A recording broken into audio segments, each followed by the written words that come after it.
Good day, one and all. Welcome to another edition of 4 Hours to Lincoln. I am Ethan Weiss, the show where it's uncut,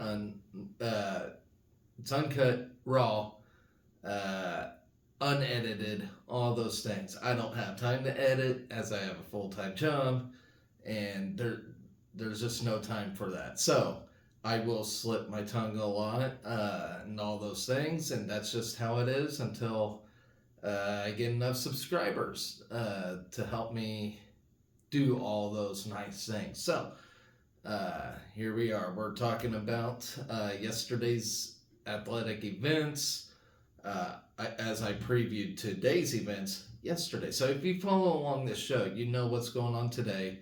We'll talk about finishes from yesterday as well as going into Monday as there's hardly a break in the action for Husker sports until I want to say the next week. So very busy time in Husker athletics as we're hitting crossover season.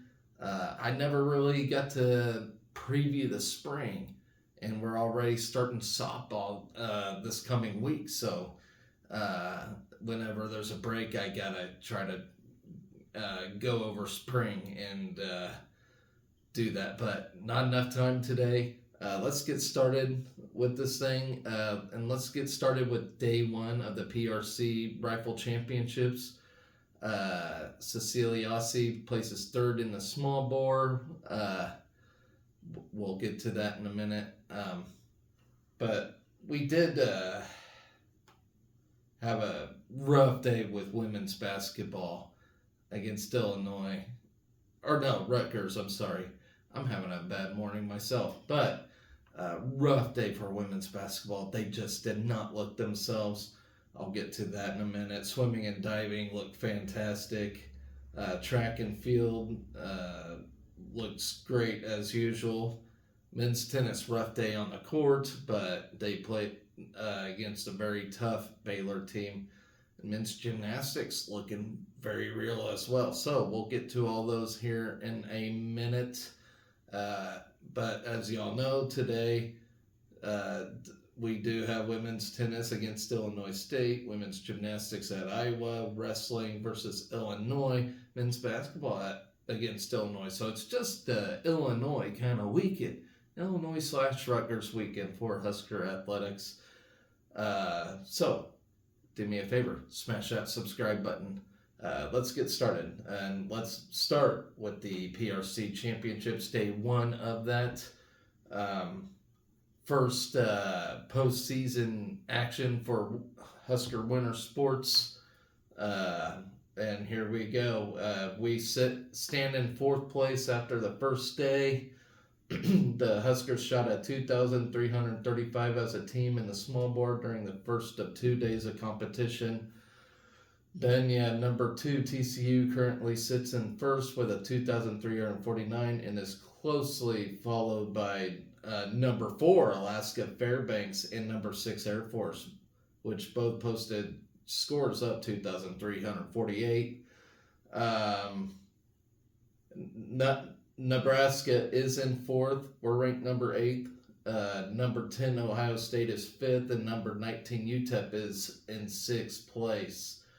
Okay, so 2-time small bore All-American Cecilia Ossie qualified for the finals in the event after posting a score of 589 in the preliminary rounds, which was 4th among all competitors. Ossie earned a third-place finish in the finals with a 450.8. And this is quoted by head coach Cindy Miles. She says, Cecilia did an amazing job representing Nebraska. She dug deep after her sling positions and put together a great standing score to climb up the rankings in the final and to win third. Ossie led the Big Red with her 589. Sophomore Emma Rode earned a 585, and freshman Charlotte Mick notched a 581. Junior Mackenzie Strauch, senior Madeline Erickson, and sophomore Camilla Johansson rounded out the lineup. So today the Huskers will compete in the air rifle portion of the PRC championships, and that starts early this morning, actually, before I even started recording the show. So, good luck to them in the air rifle portion of things, and hopefully we finish strong in this thing. So, with that, let's talk about swimming and diving as they took on Rutgers. And fantastic performances, by the way. We had 2 pool records to beat Rutgers. So, we capped off a 2-day duel with a 240 to 113 victory. So, not only did we beat Rutgers, we actually just annihilated them. While tallying 2 relay pool records on day 2. So, as a team, Sarah Barton, JoJo Ranby, Beatrix Tanko, and Anna Vlachu set the record in the 400 medley relay with a time of 3 minutes 39 seconds, 0.59. Caitlin Cairns, Maya Hall, Lexi Kusira, and Giulia Marchi grabbed second in the event. In the 400 freestyle relay, Tanko, Vlachu, Marchi, and Emily Hames logged a time of 3 minutes 23 seconds, 0.46 for a first place finish and a facility record. Then you have Kusira, Gabby Donahue, Katerina Bisiacci, and Gina Jorgensen finished second. In the 1650 freestyle, Jorgensen secured a first place finish with a time of 16 minutes 21 seconds, 0.87. Bisiacci finished as the runner-up. Jorgensen earned her second win of the day in the 400 individual medley, while Barton finished in second. Barton went on to add a victory for the Huskers in the 100 backstroke with a time of 54 seconds, 0.84. Donahue finished third in the event. The Huskers swept the top 3 spots in the 50 freestyle, led by Ranby earning the title with a time of 23.65. Hames finished second and Cairns took third.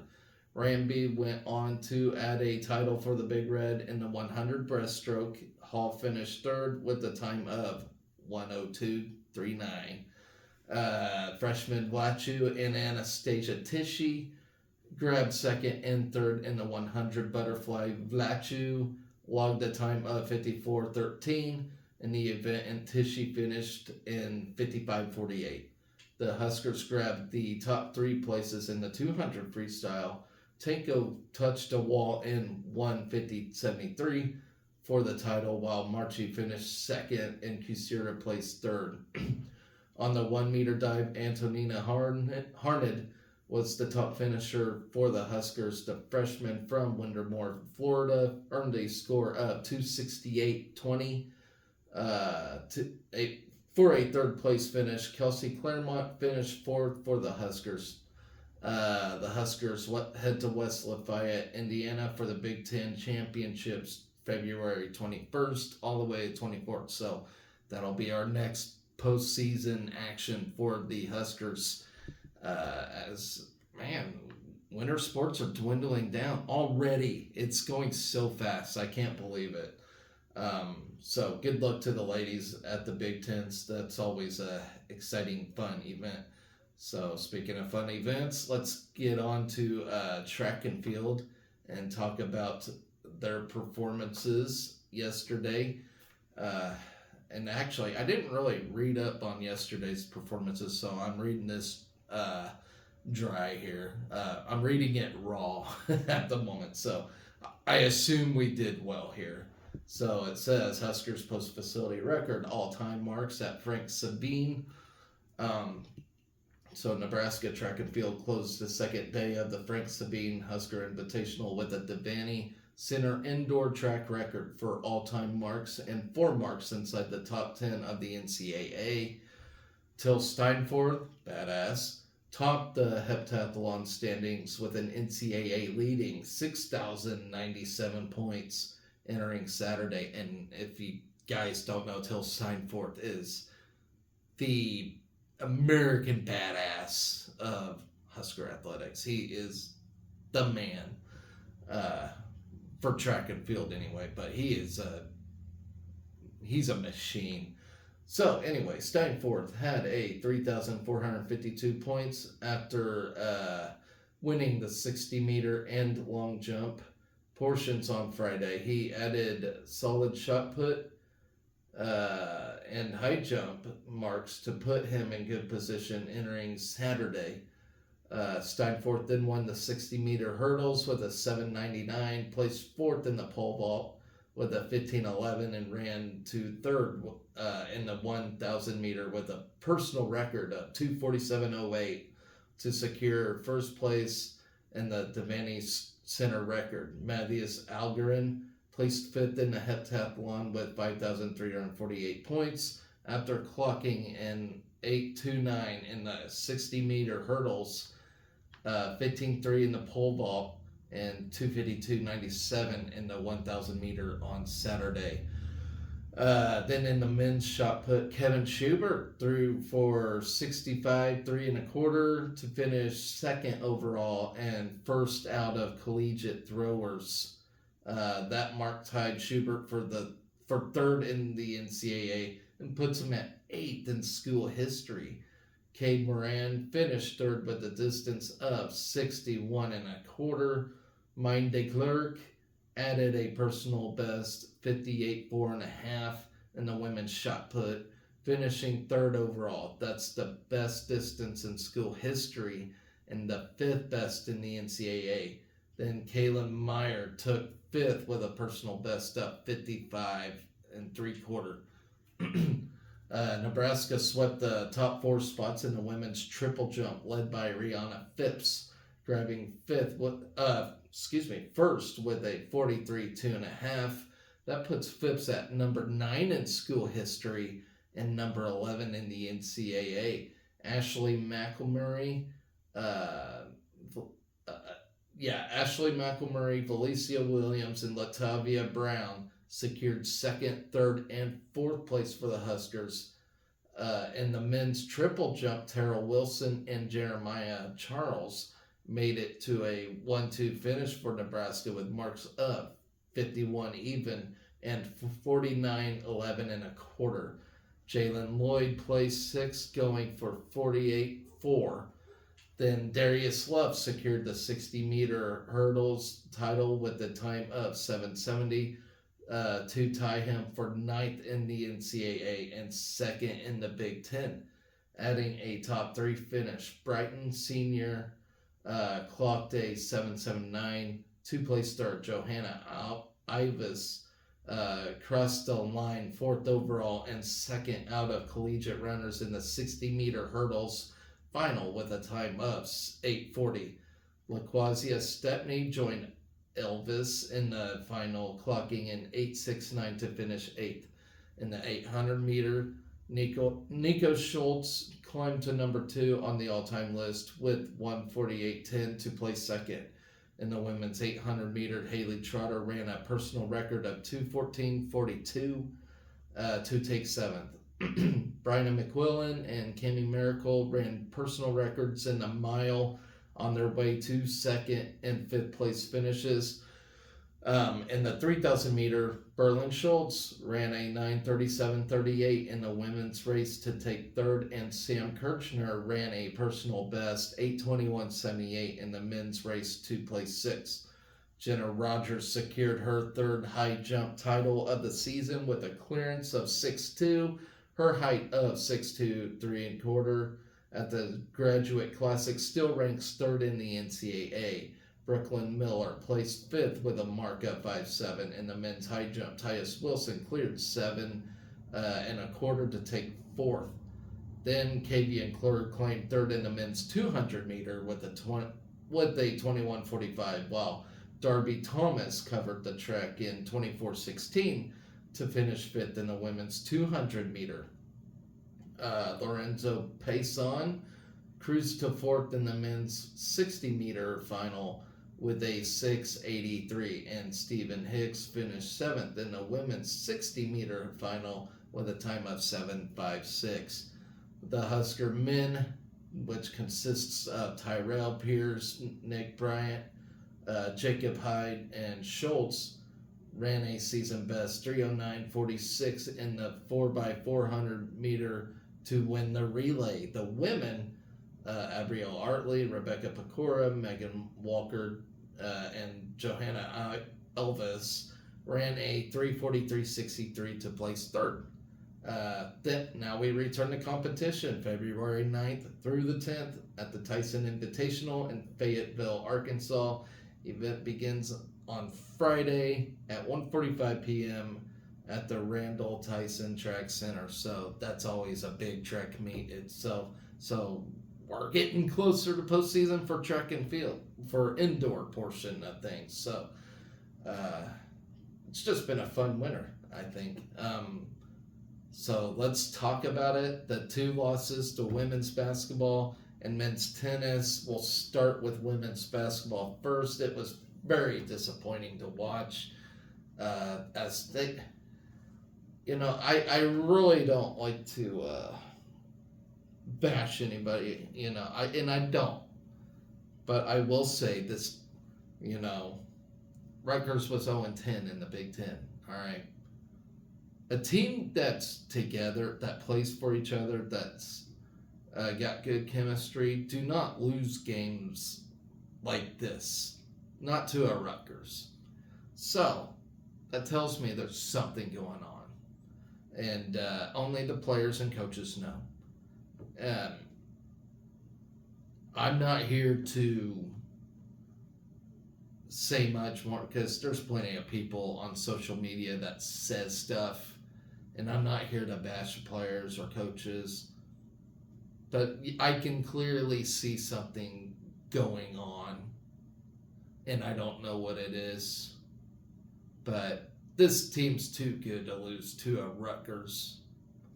Now, granted, I'm not going to take anything away from Rutgers. They shot a lot of amazing three-pointers in this game, but we didn't come together in the same. We got totally out-rebounded, turned over the ball too many times. We tried to make a run there at the end. Couldn't pull it off. It really shouldn't have came down to the wire like that. A lot of people say, well, she should have went for a layup instead for the third. It don't matter at that point because you're in that position, and they shouldn't have been in that position. So let's talk about this real quick. Very disappointing. This hurts your NCAA resume big time. Last year, this was how the men went. This year is how the women are going. And it really sucks because I want to see both teams in the NCAA tournament. With this loss, I have a lot of doubts with this team right now. They did look terrible. They look terrible, and I will say that. I'm not here to bash them. I'm not here to bash the coach. I'm not here to bash the players, as they're just kids. I'm not here to make them feel even worse for this loss. It's just what it is. They played a very bad game, and all I can hope for is they regroup and have a better game against Michigan,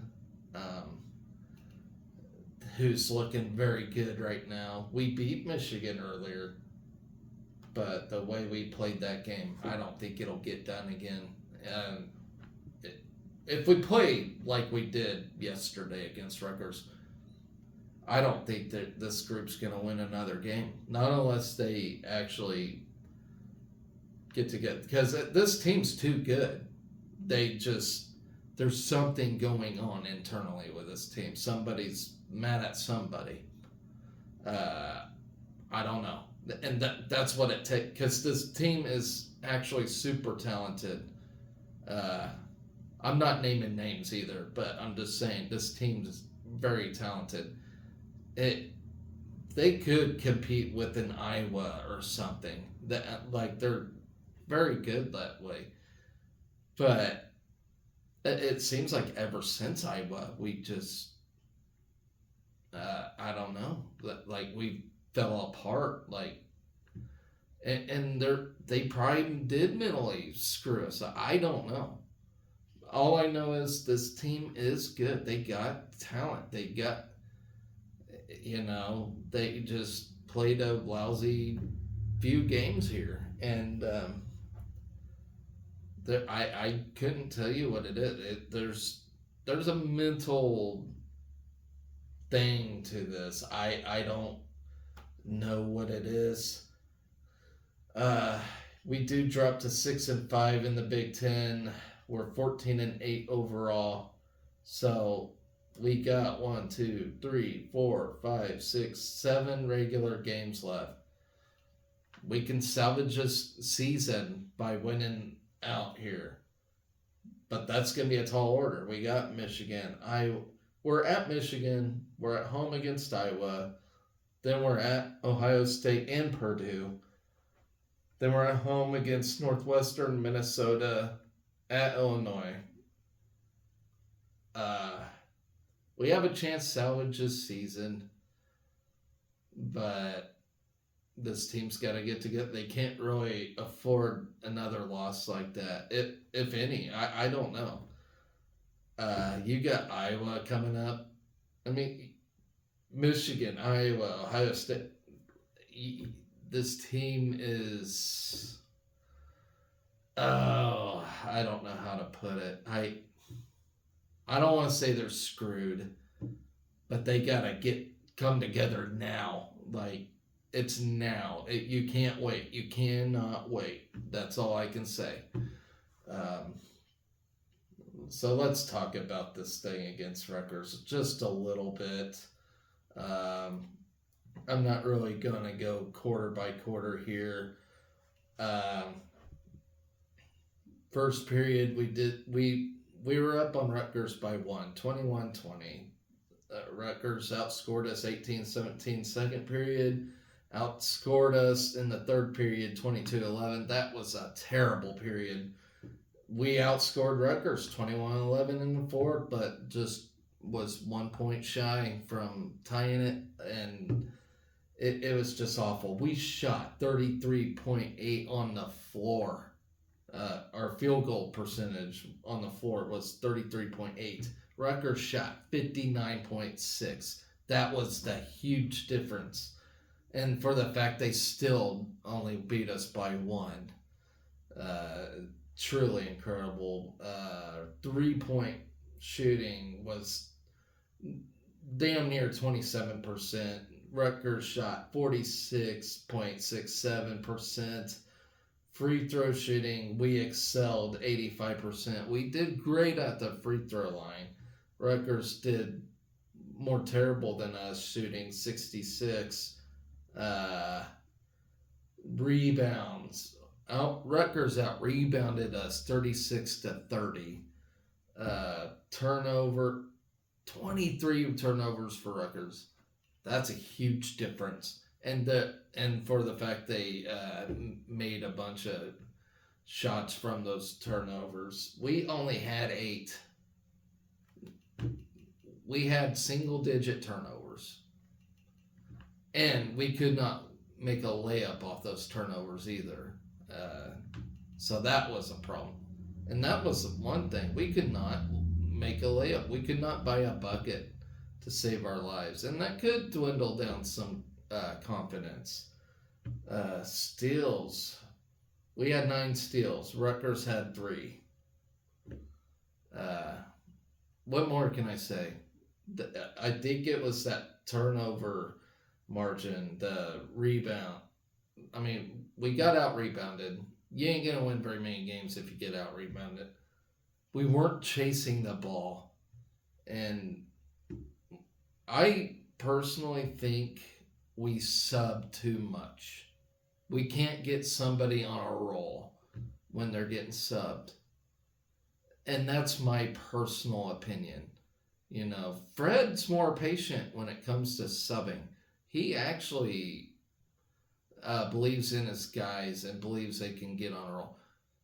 I'm not saying anything bad about Amy Williams. I'm not questioning her coaching or anything, but I do personally believe we need to quit subbing more in the ladies, but we need to allow somebody to actually get in a rhythm.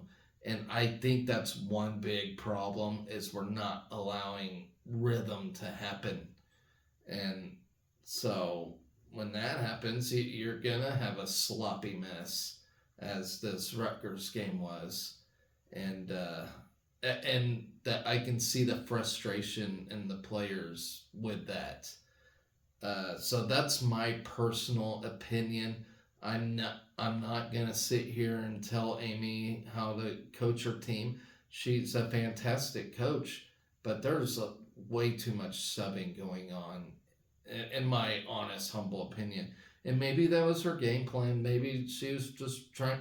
She thought there was a chance to get some players some playing time, and it backfired. I don't know. I could see that happening, but there was a lot of subbing going on and no rhythm by anybody in this game. And I think that resulted in our demise. And so, that's all I'm gonna say about that. I'm not here to shit on anybody. I still think Amy Williams is a good coach. We just had a bad day, personally. So hopefully we salvage this season, finish off strong. And hey, why not try to beat Iowa at home? Why not? So basketball's a weird sport. Anything can happen, it seems like. Like I said, 7 games left for these ladies till we reach postseason. If we get a postseason, we'll see. I don't know. That was just a heartbreaking loss in and itself. Let's move on from that. We all know that was just it hurt. It hurt a lot. So that's all I can say about that. So I will talk about another loss. Not a bad loss. We lost to number 24 Baylor in men's tennis. As you all know, men's tennis isn't Nebraska's big sport, but we got the win or loss, and it's not a bad loss, not against top 24, not, but it looks like we competed well. We're 5-2 of the season now. We did fall to Baylor. They're 6-1 for the season. It was the second-ranked matchup of the spring season for the Big Red. Despite 5 tie breaks, Nebraska fell to the Bears for its second loss of the season. In doubles play, Nebraska sent out junior Anton Shep and senior Nick Weidenhorn at number 1. Junior Calvin Mueller and sophomore Lars Johan at number 2, and senior Shunya Marioma and sophomore Leo Lindquist at number 3. Lindquist and Marioma, previously 3-1 as a duo, were defeated first on court 3, losing to Baylor's Oscar Brostrom and Christopher Franson, who 5-7. Shep and Weidenhorn rallied on court 1, but dropped their set tiebreak to Tadius Paralek and Zombor Velks. With the doubles point secured for the Bears, court 2 left its match unfinished at 6-6. Down 0-1, the Huskers took on singles play with Mueller, Shep, Johan Marioma, Weidenhorn, and senior Rudy Christiansen. In the number 5 slot, Weidenhorn could not keep up with Baylor's Luke Koning, falling 6-1, 6-2 on court 2. Shep kept the first set close, but was defeated by Velks 5-7, 1-6 at number 4. Marioma had a slow start against Brostrom, losing 1-6. The senior rallied back for a close second set, but lost 5-7. And Baylor took a third singles point to clinch the match. Johan was next to finish on court 3, defeated by Devin Badenhorst. Christensen had a close matchup in the number 6 slot, taking his first set against Martin Braysack, 6-4, and dropping the second 3-6. In the 10-point tiebreak, Braysack kept his momentum and toppled Christensen 10 points to 6. Last to finish was another close match on court 1. Mueller and number 32 Paralek. The pair went to a 10-point tiebreak after 4-6, 6-3 sets, and Mueller fell 7-10. 4 Huskers took their first singles losses of the season. Baylor won the match 7-0. So there you have it. Up next, Nebraska returns to Lincoln to host Arkansas and Gonzaga. The Huskers will face the Razorbacks on February 10th at 1. On February 11th, the Big Red will match up against the Zags at 11 a.m. At the Sid and Hazel Dillon Tennis Center. So, tough day for the men, but good effort regardless for them. So, speaking of men, let's talk about men's gymnastics, the number 3 team in the country out of 15 teams total. I did not realize this, but of all collegiate at sports schools or whatever, so you got Division 1, 2, 3, you have NAIA, you have JUCO. Out of all colleges, there are only 15 men's gymnastics teams total. That's it. So they combine them all into one thing, respectively. So we're one of 15 teams in men's gymnastics. I did not realize this. Men's gymnastics is kind of a dying sport, which is very lame. We hold 8 national titles in men's gymnastics. So here's my thing. I kind of hope we find a way to say men's gymnastics, because 15 schools across the country have it. I know there's a less interest in it, but I mean, we're one of the schools that hold 8 national titles. Like, that's got to mean something for us, you know? So very sad to hear that. You know, I mean, I guess if there's one thing, we're at least in the top 15 of something every year, right? But no, I just think that's totally lame. I mean, we have such a great history. I'll have to look and see, like, from now until when men's gymnastics started, like how many teams there were. But it's a dying sport, and it's a very tough sport. These guys are tough.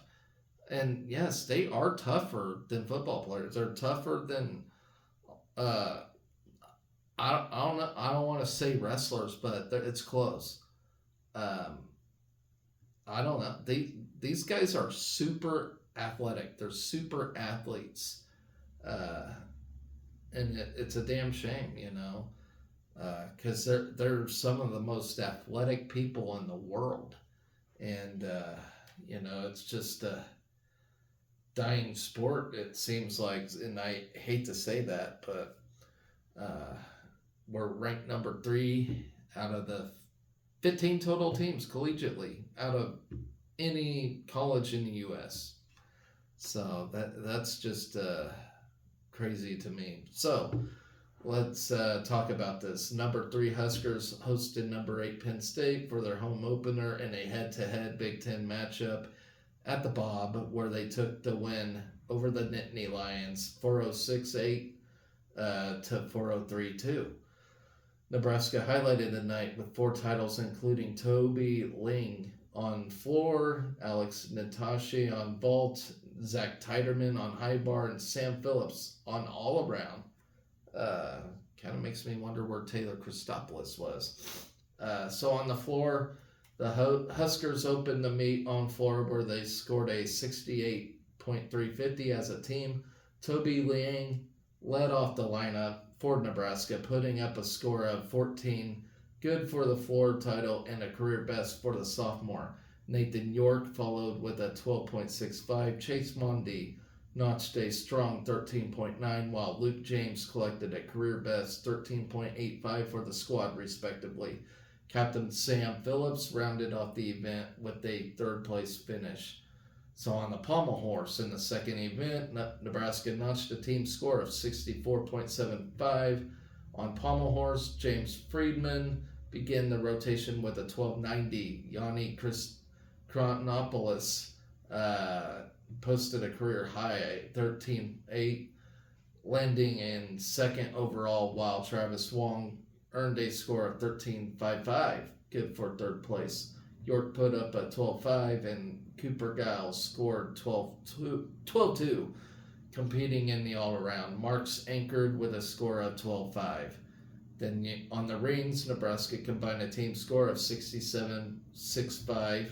On reins, the event was highlighted by Asher Cohen, securing second place and a career best 13.9 for the sophomore. Kanopoulos notched a 13, while Wong collected a 13.25 for Nebraska. Phillips claimed third place, a career best of 13.8. Heiser capped the rotation with a score of 13.7. Then on vault, Nebraska worked collectively to earn a score of 72.85. As a team on vault, Alex Natachi collected his first career title, earning a 14.8 stick for the freshman. Freshman Mondi snagged second place with a stick and career best score of 14.7. Phillips carried the energy for the Huskers with a season best of 14.3. Captain Zach Titerman finalized the rotation with an electric third place finish. On parallel bars, the Husker squad collected 64.1.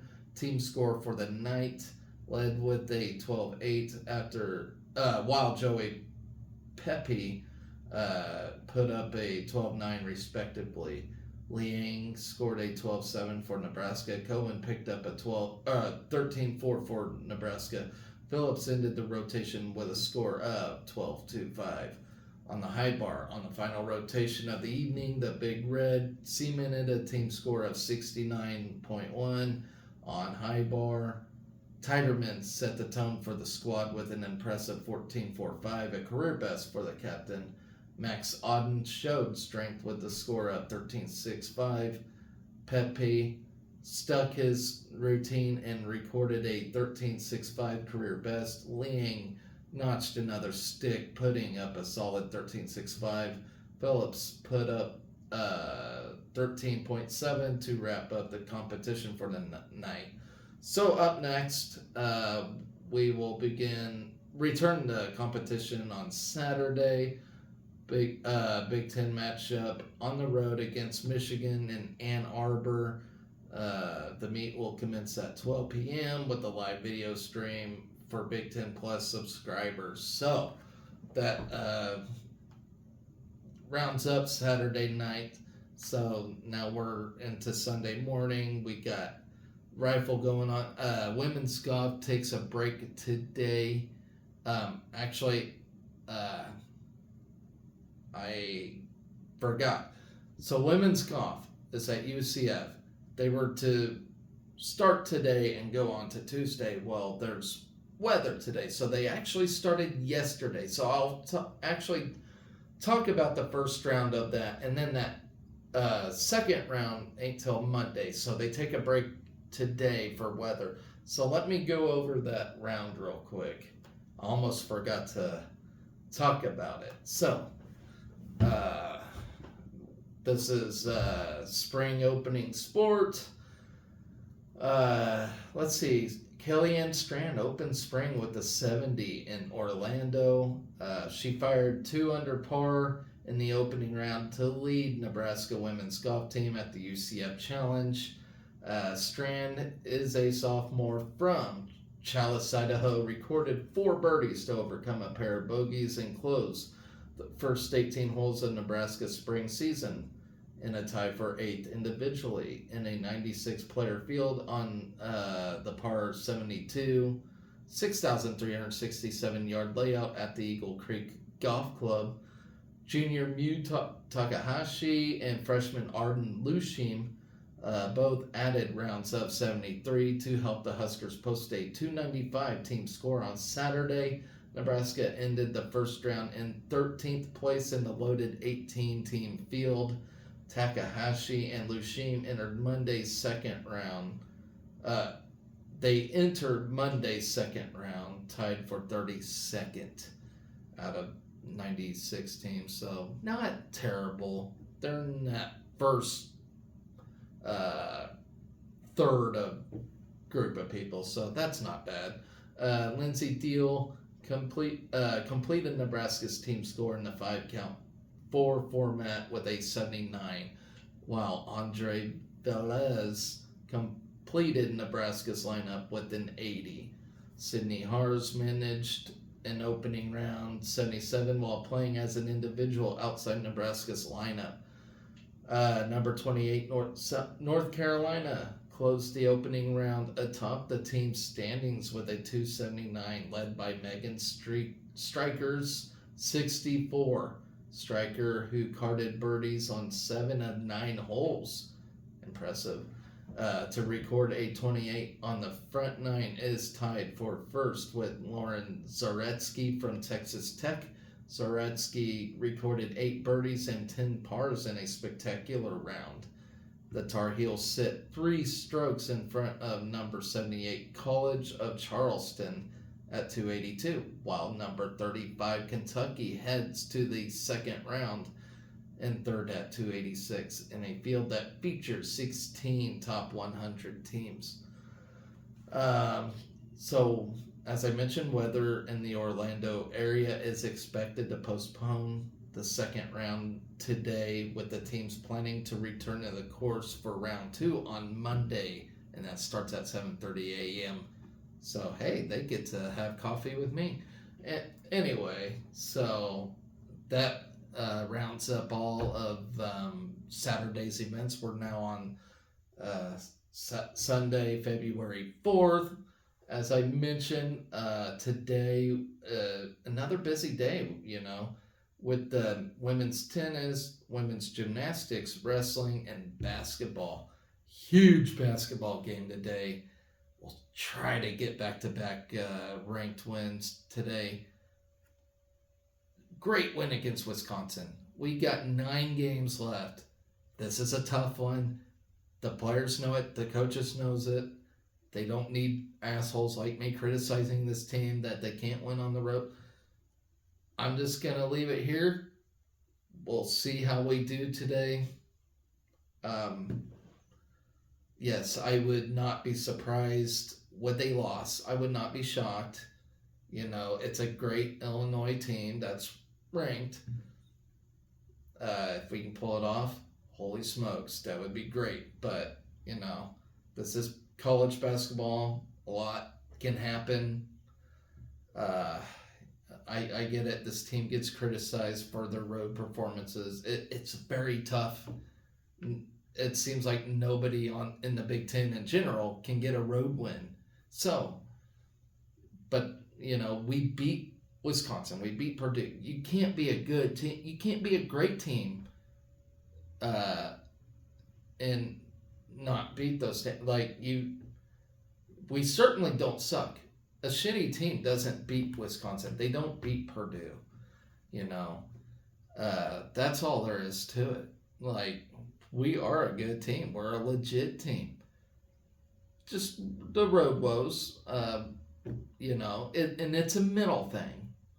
But maybe Fred's got these guys on track. We'll see. We're on track for the NCAA tournament. That's a given. We got the wins for it. So yeah, it's not the worst thing in the world to lose a game against Illinois, but we have everything to gain if we do win it. So good luck to them on that. So that's Sunday's events. Man, we got a loaded week next week. We have entered crossover season. I have not got to preview spring at all. That'll probably happen next week. And that's when we already started softball game. We already started some spring sports, so I apologize for that. I could not get a legit spring preview going. I kind of forgot it starts in January with some of these crossover sports, but I will try to give you a legit spring preview when I can. So let's just preview next week real quick. Actually, I do got a preview one sport for you. That is men's golf. They start their spring season. I will preview that puppy here in a minute. Then Tuesday, women's basketball at Michigan, as I mentioned, a big game. Wednesday, men's basketball at Northwestern. This is part of our back-to-back road game slate. I would imagine the men will just stay over at Illinois till Wednesday at least when they play that game. Man, that's a late game. 8 o'clock on a Wednesday night. Ugh. Okay, so Thursday starts the softball season against Washington. So number 18, Nebraska, already with Jordy Ball and company taking on number 7, Washington. So that's going to be a big one already, right out of the gate. Colossal game there. Friday, you got the Flyer Classic for the bowling team, Nebraska bowling team. They canceled the Big Red Classic this year for unknown reasons, but they canceled it. That was a fun tournament. They aired it on Big Ten Network last year, but they had to cancel it this year, and I'm not sure why. Maybe some of you on the comments would talk. So I think this is the replacement for that. It's the Flyer Classic, which will be in Lockport, Illinois. So we'll talk about that as the week goes on. Friday, softball takes on number 11 Duke. So another colossal game there. Continuing on Friday, track and field will be at the Tyson Invitational there in Fayetteville, Arkansas. Women's tennis Friday. It looks like they'll take on North Dakota and Montana. It looks like a triangular there. Friday, softball again has a game. Looks like a doubleheader, and this time it'll be against Long Beach State. Friday, wrestling against Michigan. Saturday, women's tennis against North Dakota. Saturday, softball takes on Utah Valley. Men's gymnastics will be at Michigan. Men's tennis will take on Arkansas. Women's gymnastics at Maryland. Women's tennis versus Montana. Men's basketball against Michigan. Men's tennis against Gonzaga. And actually that starts on Sunday. So we're in the Sunday slot now. Women's basketball against Iowa. So a busy week ahead of us, especially a busy weekend. We hit the crossover season, so there is a lot to talk about. So I'm going to go ahead and preview, or try to preview, the men's golf tournament against, they're at Briars Creek to begin this spring season. Let's see. I'm not seeing anything yet. In fact, there is nothing. So I will not preview that, I guess. But they'll be at Briars Creek. So we'll see how the men do as we go on. So hope you're all having a great weekend. And hopefully we get some wins today. The big basketball game there. Wrestling, I'm pretty sure we'll take care of Illinois in that thing. Women's gymnastics, against Iowa. Hopefully we get the win against Iowa. Iowa seems to be having our number at the moment and everything. Women's tennis against Illinois State. Hopefully they get a win in that. So it's been a busy week. So I'm going to get off here and try to get some stuff done for the weekend before I begin my work week. So I've been getting my ass kicked at work. I fell the other day, got a big old bruise on my hip. I never bruise. and there I am, just haggard as hell. So, anyways, guys, I hope you all take care. Always remember, as Bill and Ted says, be excellent to each other. Go Big Red.